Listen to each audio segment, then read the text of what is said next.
Bonjour tout le monde, j'espère que vous allez bien. Aujourd'hui, on se retrouve pour parler vie quotidienne et notamment comment s'organiser en cuisine pour ne pas être pris dans le rush de la semaine.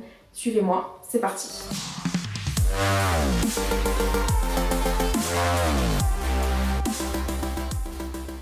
Alors pour commencer, on va parler de la réserve.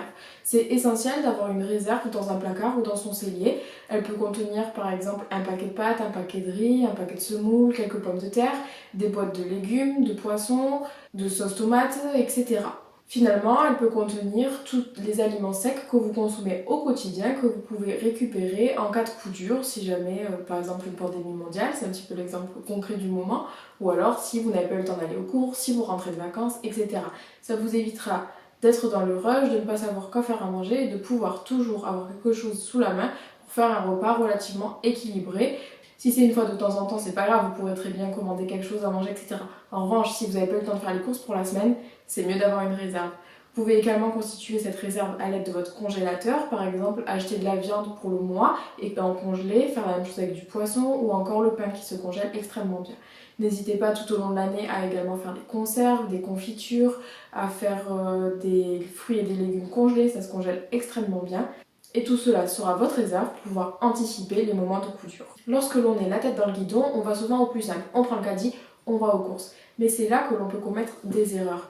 Finalement, anticiper les courses permet de garantir un équilibre alimentaire. C'est simple, une fois dans la semaine, prévoyez un temps où vous préparez tous vos menus.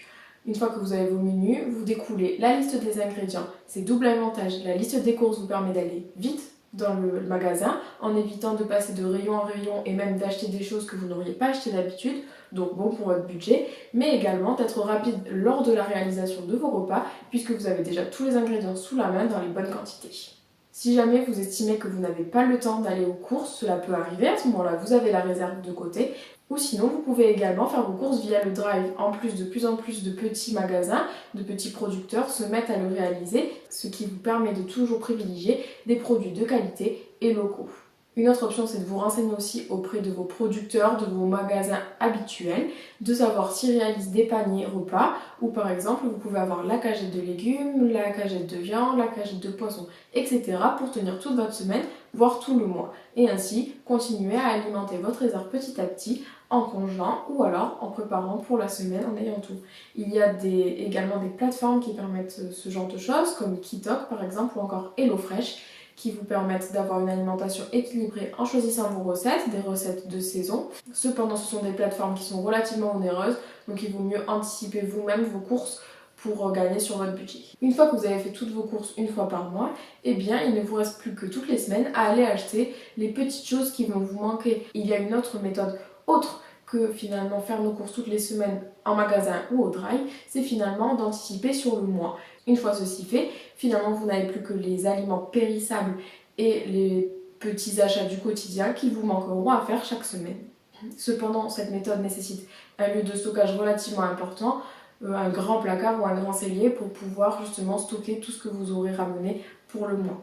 Une fois vos menus et vos courses faites, finalement il ne reste plus qu'à passer en cuisine, mais ça aussi ça peut être une grosse charge mentale et nous allons donc parler du batch cooking. Le principe du batch cooking, il est simple, c'est de cuisiner pendant 2 heures le week-end pour avoir tous les repas de prêt pour le reste de la semaine. C'est idéal pour éviter les rushs de la reprise le lundi et ça permet de faire participer également toute la famille par exemple sur un moment le week-end.